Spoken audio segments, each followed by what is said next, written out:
Something far older than Genesis has resurfaced, threatening to rewrite the flood story entirely. Hidden within the ancient Book of Enoch are accounts of fallen angels whose actions after the deluge were far more frightening than anything mentioned in the Bible. These forbidden passages reveal punishments, rebellions, and judgments erased from mainstream tradition. This makes us wonder, what else were we never told about the world before and after the flood? The discovery of the Book of Enoch.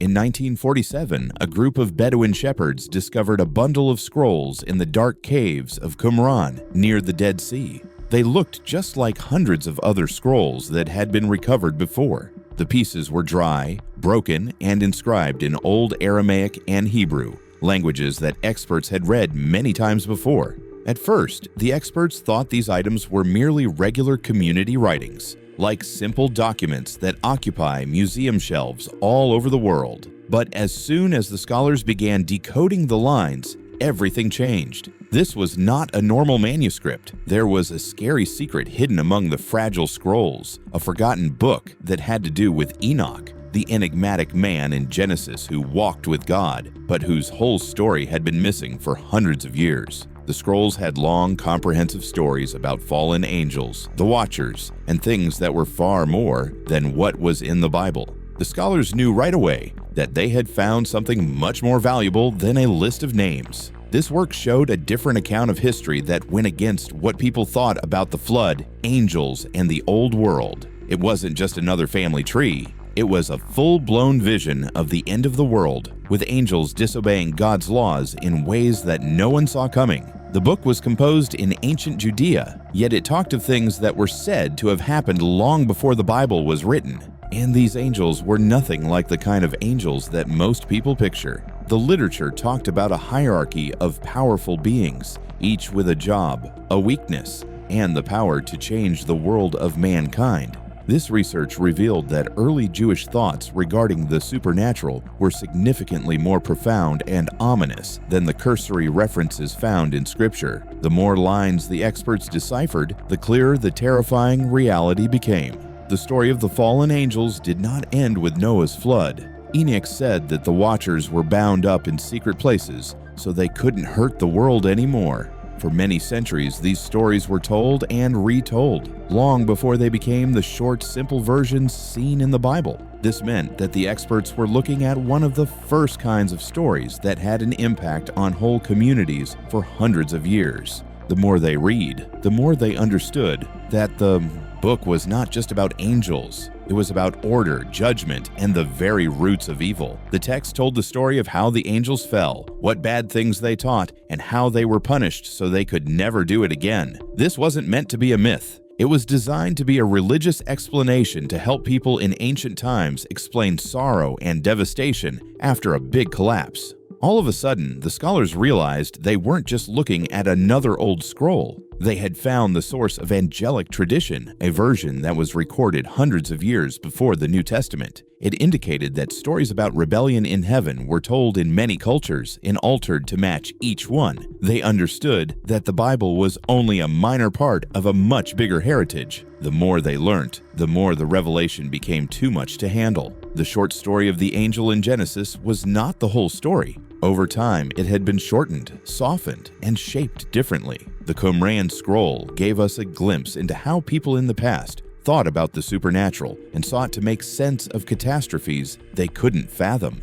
This finding didn't merely change Enoch's story. It transformed the way scholars thought about how the Bible was written. The Book of Enoch indicated that these stories were told in many cultures, passed down from generation to generation, and rewritten many times before the final versions of the Bible came out. The worrisome thing was that we didn't know all about the flood, the Watchers, or what happened to them. What we had was just a very short version. In the next chapter, scholars would dig even deeper, piecing together the actions of the fallen angels described in the ancient manuscript. Their goal was to show how these beings were believed to shape the world after the flood, and how this discovery made the old angel stories far more real and terrifying than anyone ever imagined. The terrifying actions of the fallen angels Scholars were supposed to think that the Book of Enoch was just a simple addition to Genesis when they first opened it. They assumed they might find names, ages, and maybe a short vision.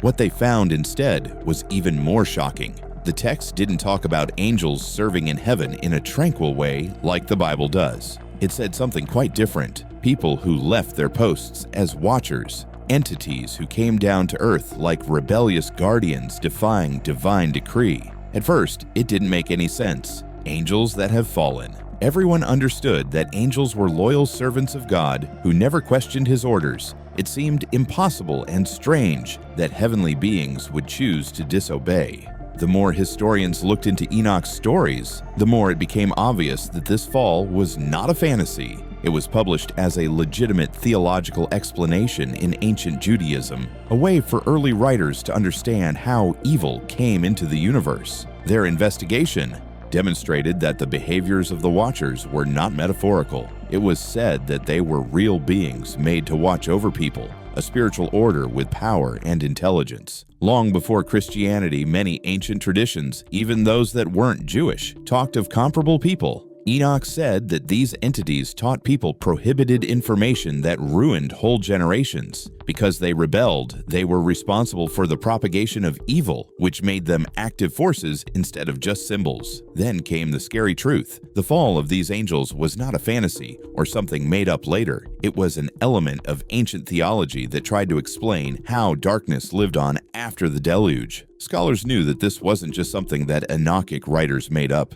It showed an early way of thinking that included disobedience, choice, and judgment. The autumn wasn't added to make things more exciting. It was a planned explanation for why the world kept having problems with corruption even after divine punishment. This finding completely transformed how scholars thought about angels. For hundreds of years, society and the Bible made people think of angels as kind, obedient entities of light. People thought that the original stories showed them the same manner, but the Book of Enoch said something else. It said that the first angels were strong, energetic, and able to make terrible choices. Enoch regarded the Watchers not as intangible spirits, but as a functional celestial order established with intention and dominion. In that viewpoint, their rebellion made sense because they had knowledge, power, and the ability to affect the trajectory of human life. When they crossed their limits, everything around them was thrown off. That kind of myth helped ancient cultures understand why evil was so hard to get rid of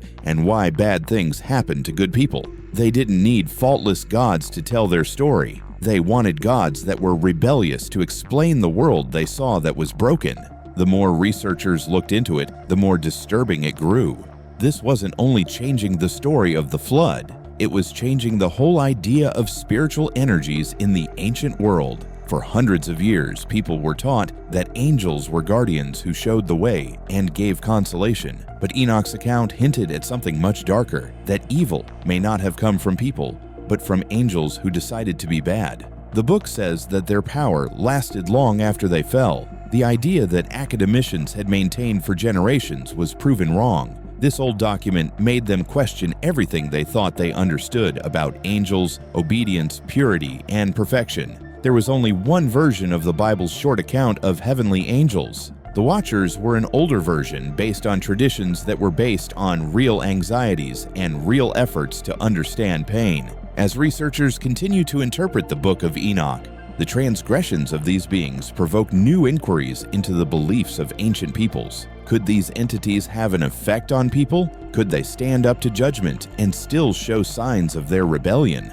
In the next chapter, scholars' struggles and breakthroughs in reconstructing the full fallen narrative will reveal even more frightening truths about how these angels shaped ancient history and why their story refused to disappear. The rebuilding of the judgment. The fallen angel scholars found in the Book of Enoch were not just an outdated religious belief. They were hard, a direct attack on all people's thoughts. They knew about how God works, how people should obey Him, and where evil comes from. Scholars realized that the only way to fully understand the account was to bring the judgment to life. As soon as the pieces were put together, the Enochic book did not depict a metaphorical descent. It talked about a complicated system of rebellion, punishment, and being locked up forever, but it wasn't easy to figure out what those descriptions meant. Each line has several meanings hidden beneath thousands of years of lost languages, changing cultures, and forgotten meanings. Scholars came up with a simple plan to make a scaled-down version of the angelic judgment described in the Book of Enoch. But in practice, it was too much to handle. Not a physical reconstruction, but a mental one. It should help current readers see the judgment the way ancient writers did. The first challenge was figuring out how the story really functioned. Enoch's stories used simple words, but very complicated structures. They explained in detail how the angels fell, what faults they committed, why they were punished, and how they were trapped in darkness. But these instructions were written in ancient Aramaic, a language that is packed with small details that most current experts have a hard time reading correctly. Step 1 was to translate the words. The true job was to bring the words to life. To reconstruct the judgment, historians initially had to identify texts that aligned with the Enochic perspective. The search led them to places far away from Qumran and Judea, all the way to Ethiopia, where the Book of Enoch lived for hundreds of years after everyone else had forgotten about it. Scholars identified echoes, ceremonial ideas, symbolic practices, and theological themes in these traditions that early Jewish sects would have utilized to talk about divine punishment. They even uncovered old examples of captivity and sealing, which is the same kind of imagery that Enoch used to talk about how fallen angels were imprisoned to stop more corruption. But it took a lot of work to make these relationships. It took months of diligent labor to cross-reference each tradition, term, and symbol. It took a long time and a lot of care to translate. Scholars started by tying the story threads together, showing how the fall led to corruption, how corruption led to divine intervention, and how divine intervention led to the Watcher's binding. The Enochic book gave a clear picture of the judgment. The abyss was sealed, the angels were shackled, and the realms were separated so that their power could no longer affect the globe.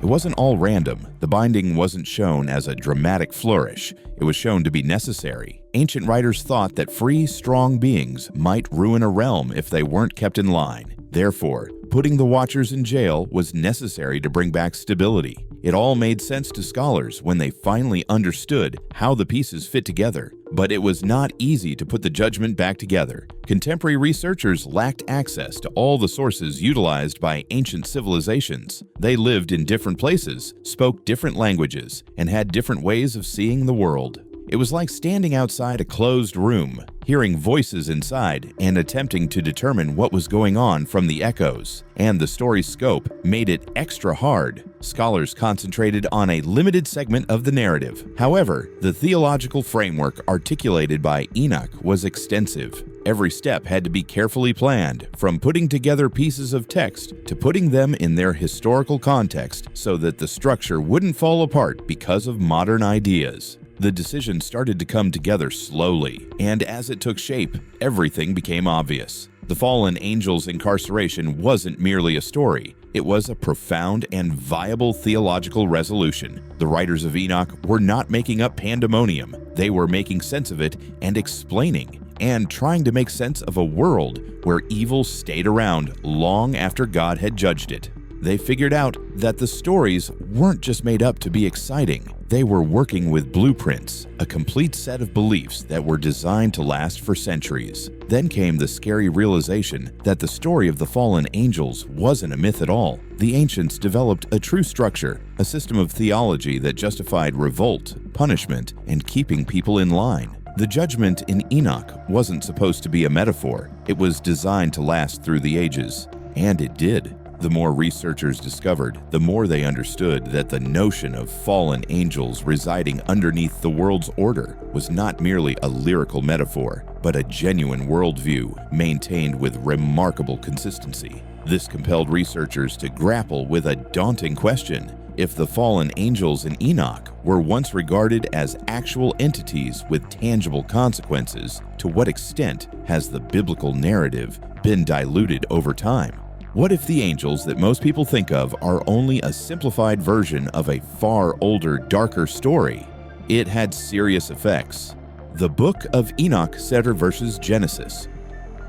When scholars uncovered the Book of Enoch, they realized they weren't just handling an ancient manuscript. They were stepping into a terrifying paradox that threatened to shake the foundations of the Genesis flood story itself. At first glance, the Enochic narrative seemed to mirror the familiar account. A great flood, a divine warning, a righteous man preserved, and humanity given one final chance at survival. But the deeper they read, the more they saw details that didn't line up with the biblical version, details so striking that the Genesis account suddenly looked less like the original and more like a later retelling. The first shock was the role of the angels. In Genesis, they appear only briefly, a cryptic reference to sons of God that scholars had spent centuries debating. But in Enoch, these beings were not mysterious footnotes. They were fallen watchers, celestial rebels whose actions set the flood in motion. Their corruption of humanity, their forbidden teachings, and their ultimate punishment were described with a clarity and intensity that the Bible never preserved. Enoch's version wasn't vague or symbolic. It was a fully developed system of rebellion, judgment, and cosmic order. And when the Watchers were bound after the flood, sealed away to prevent further chaos, their fate made perfect theological sense, far more sense than the passing biblical note that left their story unresolved. The most terrifying implication began to take shape. Genesis might not have been the first version of the flood at all. Scholars found strong evidence that the Hebrews inherited parts of the Enochic tradition while assembling their scriptures. That meant the biblical flood narrative, the story taught for thousands of years as absolute truth, could have been a cultural adaptation of a much older Judean tale. The biblical version wasn't the original story. It was a rewriting. For many believers, this was a frightening possibility. The Genesis flood had long stood as one of the Bible's most foundational events, suggesting that its structure, its themes, or even its supernatural elements might have come from an earlier text, forced people to question ideas of originality and divine exclusivity. If Noah's flood was adapted, what else might have been borrowed, reshaped, or softened? Scholars continued digging, and the terrifying truth became harder to ignore. The flood story had never belonged to one culture alone. Different communities had preserved their own versions, Enochic, Judean, and others, and the Bible's account might simply be the last surviving branch of a much larger, far older narrative tree. That realization raised a chilling question within academic circles. If the flood story in Genesis wasn't complete, how many other parts of the creation story might trace their roots to older texts, older ideas, and older fears? For centuries, people believed they were reading the original revelation. Now, the Book of Enoch suggested something far more complex and far more unsettling. The terrifying truth, what no one expected the moment scholars confirmed the Book of Enoch's authenticity. They understood they weren't simply handling an ancient manuscript. They were facing a revelation powerful enough to shake both academic and religious communities to their core. Their research uncovered a terrifying truth about how the world's most famous flood story came to be. Evidence now suggests that the Genesis account might have been a cultural adaptation of an older Enochic narrative, a possibility that sent shockwaves through seminaries, universities, and faith circles alike. Arguments erupted immediately, and decades later, the debates still haven't been settled. For scholars, the implications were revolutionary. The long-held belief that biblical stories emerged fully formed within Hebrew tradition suddenly collapsed. When researchers traced the Genesis flood back to the Enochic tradition, they were forced to rethink the entire process of how ancient narratives were created. The line between myth and history blurred. Ancient societies, it became clear, didn't just tell stories. They borrowed them, reshaped them, and passed them down from culture to culture. The Watchers, once seen as vague symbols of rebellion, emerged as concrete theological beings whose influence shaped early understandings of evil and judgment. But for many believers, the discovery was almost too much to comprehend. The idea that Genesis might not be completely standalone, let alone completely original, felt devastating. For centuries, the Bible had been regarded as the unchanging Word of God. Suggesting that the story of the angels might have originated in an older text was seen by some as a direct threat to its sanctity. The research didn't just challenge the historical accuracy of the Bible, it raised unsettling doubts about the authenticity of religious literature as a whole. If one of Scripture's most iconic stories had older roots, how many others did too? The frightening truth was that the foundations of faith suddenly looked far more complex than anyone wanted to admit. Yet the findings revealed something deeper about ancient human experience. Myths weren't wild tales spun around fires. They were frameworks for understanding catastrophe, fear, survival, and the fragile order of the world. Enochic, Hebrew, and later Christian flood traditions all reflected attempts to explain why disaster strikes and how humanity endures it. The flood wasn't merely an act of divine judgment, it became a cultural symbol of destruction and renewal, shaping how entire societies interpreted the cycles of death and rebirth. This discovery rewrites everything we believed about the ancient world and the forces that shaped it. Like, share, and subscribe. And make sure you click on the next video appearing on your screen to go even deeper into the mysteries waiting to be uncovered.